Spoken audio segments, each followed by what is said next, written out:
किरकिर कुरकुर आदळ आपट केली हे तुम्ही आपल्या हात असं समजून केली. थोडीशी आदरणीय स्वर्गीय मामांपासूनची सवय आहे की ते लोकशाही आम्ही जास्त ठेवतो आणि त्या लोकशाहीला अनुसरून असं सगळे तुम्ही वागलात. ह्याच्यानंतर ह्याचा आपण क्लास घेऊ. पण एवढं निश्चितपणे सांगते की आपण पक्षात प्रवेश केला मागच्या महिन्यात, पण तुमच्यापैकी प्रत्येकाला मला आवर्जून सांगायचं की मागच्या 6-7 महिन्यांमध्ये मकाईच्या बाबतीमध्ये जेवढी मी पळाली असेल, जेवढे दिग्विजय बागल पळाले असतील, जेवढे आपण सगळे पळालो असू, काहीही कारण नसताना, म्हणजे त्यावेळेला आम्ही पक्षात सुद्धा नव्हतो, तरी सुद्धा आपल्यासाठी 8-8 तास तिथं वेटिंग करणारी व्यक्ती आज आपल्याला इथं उमेदवार म्हणून मिळालेली आहे. पक्षासाठी तर आपण काम करणं लागतोच, बंधनकारकच आहे. आणि भैया ही सगळी किरकिर आदळापट इथं असते. ह्यांना तुम्ही पोलिंग बूथवरती जाऊन बघा, हे तेच आहेत काही तुम्हाला कळणार सुद्धा नाही.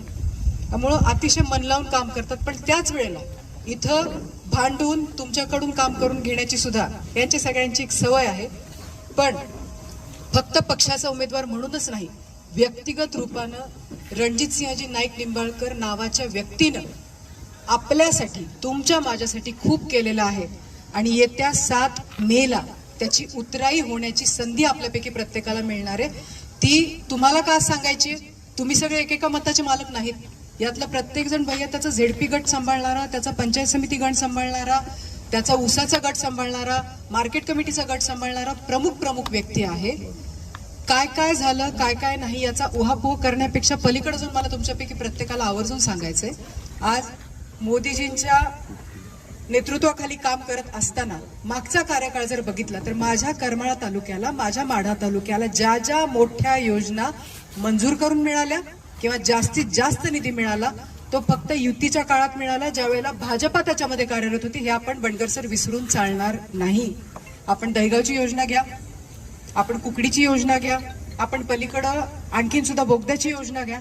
या सगळ्या योजना होत असताना याच्यामध्ये भाजपानं स्वतःचा उजवा हात भरभरून आपल्याला नेहमी दिलेला आहे. साध्या साध्या गोष्टी असायच्या, रेल्वेच्या थांब्यासारखं काम होतं. आत्ताच भैयांनी, मला वाटतं दिग्विजय बागलांनी आता आपल्याला वाचून दाखवलं, आदरणीय भैयांनी ते आपल्याला तो कागद दिला, मला वाटतं काहीतरी 1264 कोटीचं काम. माझ्या माहितीप्रमाणे मागच्या 9 वर्षांपासून आपण याच्यासाठी पळतोय. या कामाची आज कॉन्क्रीट हातामध्ये ऑर्डर पहिल्यांदा आपल्या हातात आलेली आहे. या रस्त्यावर ह्याला मृत्यूचा सापळा म्हणलं गेलं. आज पत्रकार दुर्दैवाने तर नाहीत, पण याच्यावरती कमीत कमी मला वाटतं 2-2.5 हजार बातम्या झाल्या असतील वेगवेगळ्या पेपर्स मधून, आणि शेवटी एक आमाज मार्गी लागतं. पाण्याचा विषय मी आपल्याला बोलून दाखवला.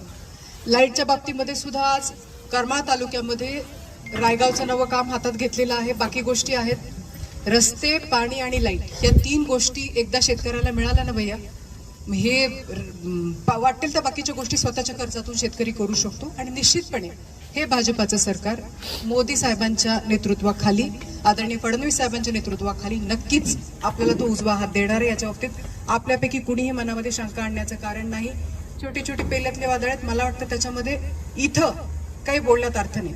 प्रत्येकानं आपलं आपलं काम जर नीट केलं तर निश्चितपणे येत्या काळामध्ये ही निवडणूक आणखीन सोपी करण्यासाठी आपण आपल्या उमेदवारांना, आपल्या पक्षाला मदत करू शकू. जो सोशल मीडियावरती आज कार्यरत आहे त्यानं त्या पद्धतीनं काम करावं, जो लोकांमध्ये जातो आहे त्याने त्या पद्धतीनं काम करावं. दुर्दैवानं भैया ज्या दिवशी आपली बूथ कमिटीची मीटिंग होती, मला ती काही अटेंड करता आली नाही. आपली प्रदेशची मीटिंग त्या दिवशी लागली, पण मी आता सांगितलेलं आहे की आता आम्हाला आमच्या लोकसभा मतदारसंघामध्येच ठेवा, इथंच आम्हाला काम करू द्या. त्याच्यामुळे आम्ही सगळेजण त्या दृष्टीने लक्ष देऊ. बूथ कमिटीच्या बाबतीत सुद्धा जगदीशजी असतील, गणेशजी असतील, दीपकजी असतील, दिग्विजयजी असतील, सगळ्यांनी मिळून त्या दिवशी नियोजन केलेलं आहे, बघितलेलं आहे. पण पुन्हा एकदा एक थोडा असा विषय होता की जुना नवा असा फरक नाहीच, हे सगळे पक्षाचे कार्यकर्ते सगळे, आणि शिस्त पहिल्यापासून आपल्याला होती आहे आणि राहील. या शिस्तीला अनुसरून आपल्या आपल्या गावामध्ये तुमच्यापैकी प्रत्येकाचं एकत्रीकरण झालंच पाहिजे. तुमच्या वॉर्डामध्ये तुमच्यापैकी प्रत्येकाचं एकत्रीकरण झालंच पाहिजे. छोट्या छोट्या गोष्टी असतील, तुमच्या आवाक्याच्या बाहेरच्या असतील, आम्हाला सांगा. आपल्याला प्रचार हवेतला, उड्डाणातला अजिबात करायचा नाहीये. अशा पद्धतीने यंत्रणा राबली पाहिजे. मी महाविजय 2024ची पुस्तकं इथं आणलेली आहेत. याच्याशिवाय असं होतं की झालेलं असतं पण आपल्याला माहित नसतं, आपले शेजारी मिळाले पण आपल्याला माहित नाही. ज्या ज्या लाभार्थींना करमाळा तालुक्यामध्ये माड्याच्या 36 गावांमध्ये लाभ मिळाला भाजपाच्या काळामध्ये, तर प्रत्येकाची यादी आपल्याकडे आहे. ही यादी तुमच्यापैकी प्रत्येकाला दिली जाईल. व्यापाऱ्यांचा संपर्क मोठा असतो, त्या सेलच्या माध्यमातून, ओबीसी सेलच्या माध्यमातून, महिला मोर्चाच्या माध्यमातून आपल्यापैकी प्रत्येकाला आपल्या आपल्या गावाची यादी घेऊन तिथल्या शक्ती प्रमुखाची मदत घेऊन तिथला आपला पन्ना प्रमुख निवडून आपल्याला घराघरामध्ये जाऊन हा प्रचार करायचा आहे. मोठ्याल्या सभा तर भैया आपल्या होतीलच, तो प्रचार तर आपण निश्चितपणे करूच, पण सगळ्यात महत्वाचं आहे जवळचा माणूस जे सांगतो ते ऐकलं जातं. आपल्या प्रचाराचा ताण हा आपण घ्यायचा आहे. उमेदवारांना किंवा पार्टीला वरती काळजी वाटू नये ह्याची काळजी आपण घेऊ. ही ग्वाही तुम्ही सगळे आहात म्हणून तुमच्या सगळ्यांच्या वतीनं देते. मताधिक्य सांगणं मला वाटतं हा माझी भूमिका नाहीये, ती लोक ठरवणार आहे. पण मी निश्चितपणे सांगते भैया की ह्या करमाळाला म्हणजे कमला भवानीला स्मरून मी सांगते की यांना चांगल्या आणि वाईटाची जाण खूप चांगली आहे.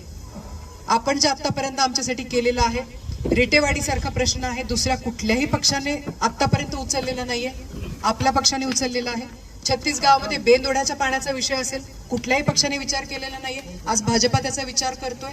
आज नव्या योजना आणत असताना त्याच्यासाठी भरभरून निधी देण्याचा प्रयत्न आणि मानस जर आदरणीय फडणवीस साहेब, आदरणीय मोदी साहेबांच्या नेतृत्वाखाली जर करत असतील आणि तुमच्या माझ्या करमाळा माढ्याला आपल्या हक्काचं पाणी पाहिजे असेल तर पुन्हा पहिल्यासारखे दिवस येऊ नये. नाहीतर पुन्हा असं होईल की मध्ये आमच्यावरती भैया वेळ आली होती 5 TMC वाचवायची आहेत उजनी धरणग्रस्त, ही वेळ आमच्यावरती पुन्हा येऊ नये.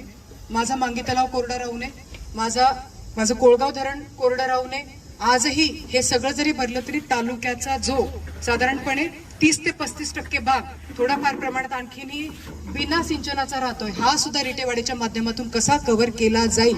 आपण मागच्या वेळेला इथं बसलेल्या उमेदवाराला मदत केली नव्हती, आपण त्यांना काहीच दिलं नाही. त्याच्यामुळे आज आपण त्यांना मागितलं, त्यांनी मोठ्या मनाने ऐकून पण घेतलं. म्हणजे इतकं मोठं मन नसायला पाहिजे खरं म्हणजे. आपण त्यांना मदत केली नव्हती, आपण त्यांच्या पाठीशी उभं राहिलो नव्हतो, तरीही कुठलीही अट न टाकता मागं सुद्धा जी पत्र दिली गेली ती सगळी पूर्ण केली गेली. मला वाटतं इथे त्याचे साक्षीदार आहेत. वांगीचे आहेत का? वांगीकर किती निधी मिळाला आणि मदत केली होती आपण? अरे आपण मतं दिली होती नव्हती. तर हे काही ठिकाणी आहे जिथं मागितलं तिथं मिळाला, आता नाही मागितलं तर त्याची चूक नाही. मला स्वतःला विश्वास आहे त्या दिवशी स्टेजवरती हे वाक्य खास करून बोललं गेलंय, पुन्हा पुन्हा बोललं गेलंय की पार्टी तुमची काळजी घेईल. आपल्याला काय झालंय भैया, यांची चूक नाही. आम्हाला अनुभव असा आहे की आम्ही ज्यांना आमचं म्हटलं तो नेताच आमचा झाला नाही. जरा थोडीशी कुचकुच मनामध्ये असणं साहजिक आहे, ही इन्सिक्युरिटी आहे.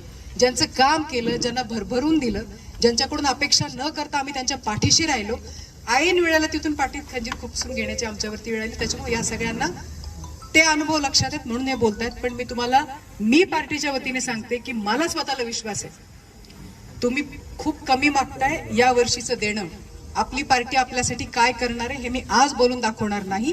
भविष्यामध्ये आपण सगळे एका स्टेजवरती असणार आहोत, त्याला तुम्ही सगळे असणार आहात आणि तेव्हा तुम्ही म्हणाल की आम्ही मागितला होता एक डोळा, एक 5-25 डोळे दिले म्हणतील.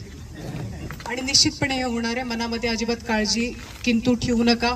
आजपासून कामाला लागा. स्वतः ग्वाही द्या की आजपासून मी रणजितसिंह नाईक निंबाळकर म्हणून इथला प्रत्येक माणूस कामाला लागलाच पाहिजे.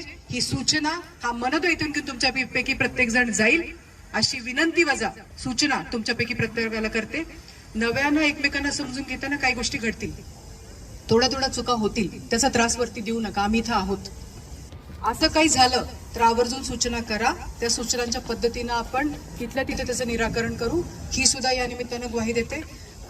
भैया खाली जी काही पदं आहेत ती रिक्त पदं भरून आपली संपूर्ण यंत्रणा सज्ज ठेवण्याचं काम सुद्धा निश्चितपणे आम्ही करू. आपण सुद्धा त्या आपल्या सूचना आम्हाला निश्चितपणे द्याल अशी अपेक्षा व्यक्त करते. आणि सरते शेवटी येत्या काळामध्ये आम्ही सर्व सहकारी भारतीय जनता पार्टीच्या पाठीशी अतिशय ताकदीनं तन मन धनानं उभा राहू ही तुमच्या सगळ्यांच्या वतीनं ग्वाही देते आणि माझे 2 शब्द संपवते. जय हिंद, जय महाराष्ट्र, जय श्रीराम.